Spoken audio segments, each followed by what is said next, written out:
Good evening, hello, welcome to the TriathlonDan YouTube channel. Welcome to another day of triathlon training. I'm out tonight for a run. I'm going to put the stats on screen now. I've only just started it, but I'm experimenting with. I've long been a believer that in terms of like production quality, quantity over quality is the thing to do on YouTube. So I always try and minimise how many clips I put in a video.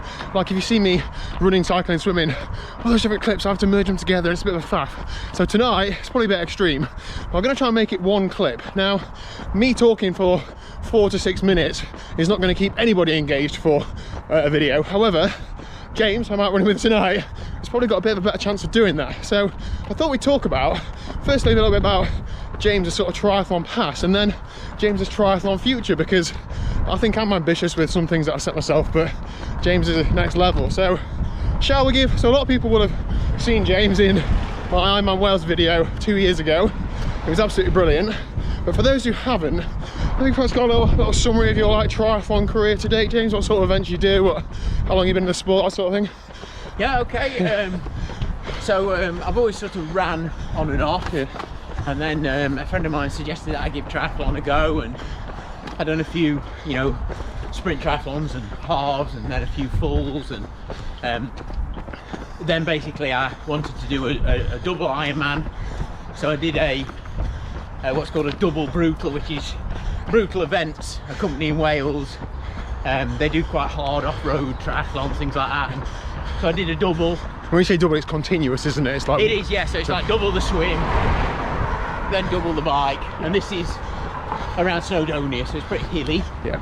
And then the following year, which was 2018, 19, I can't remember. 18 was the double year. 18 was the double, right? So 2019, I did a triple Ironman and a triple brutal. So that's what's that? Like a 7 point something miles. I can't count that high.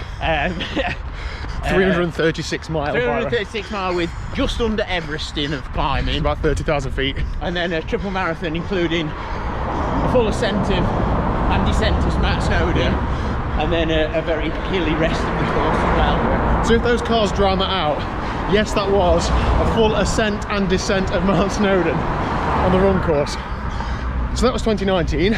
Yeah. 2020 was a bit of a write-off for most people. It was, yeah. So what's on the agenda next year, James? It's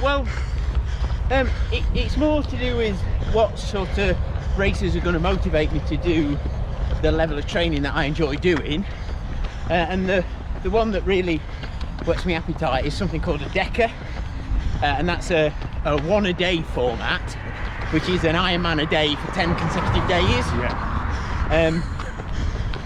Now I'm not saying I'm going to do it, because it's not the sort of event that if things haven't gone pretty well, you can turn up and have a bash at, because you're putting a lot of people out, because you have to have quite a big crew. It's a lot of money to do. So the plan is to see what sort of year, and particularly winter, I have. And if I come out of this winter in the sort of nick that I expect to be, then I hope to do that in the summer of next year.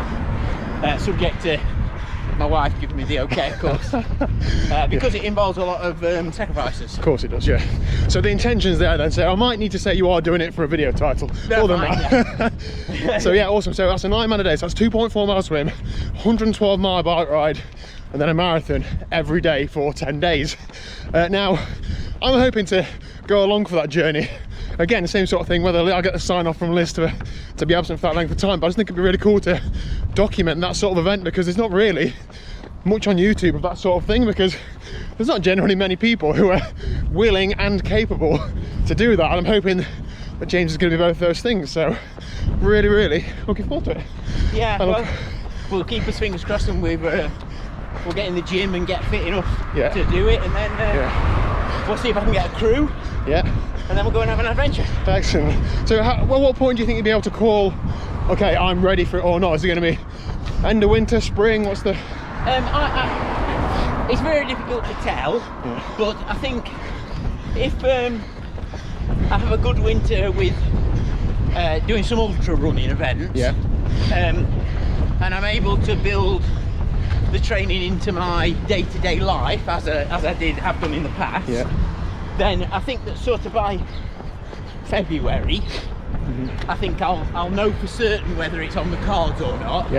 The main problem, not just for me, is obviously all of these events take a lot of organising, and a lot of event organisers have got rollover, haven't they, from all of these events that have been cancelled. Yeah. So there's no guarantee that it will be on. The event I want to do is the UK one, which is by Brutal Events, and it's held somewhere near York. Right. But there is one in Switzerland sometimes as well, and also one in Mexico. Okay. But I think to make it realistic, I think the England one is the one I have to go for, because it's the one that I can get my friends to come and help me. Yeah. And I won't want to do it on my own. Yeah, of course. So what makes you want to do a one a day rather than a continuous? Because they do both once, don't they? Yeah. So I did the continuous triple, and I'm not.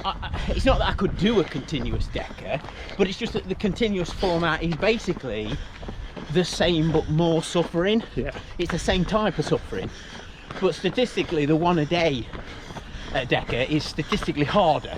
Yeah. Because you've got to be up the next morning for 7 a.m. And that's the one that really frightens me. Yeah. So that's the one that would motivate me to do the training I needed to do. Not that a continuous decker is easy, but I get what you're saying. So basically, if you have a bad day and the Ironman takes you 18 hours, well, you've only got 6 hours to then get on the start line the next day. Yeah, So right, yeah. Yeah, awesome. Right, well, thanks very much, James. Hoping to take you guys along with James's journey as we do a lot of training together over the winter, then hopefully culminating in whatever materialises next year. Yeah. I've just renewed my passport, so I'm coming wherever you're going. Anyway, so that is it for today's video. I think that's one clip done and dusted. Thank you very much for watching. If you haven't already, hit the subscribe button down below, because if I'm not going to live up to expectations, this guy will. And see you tomorrow at 4 PM.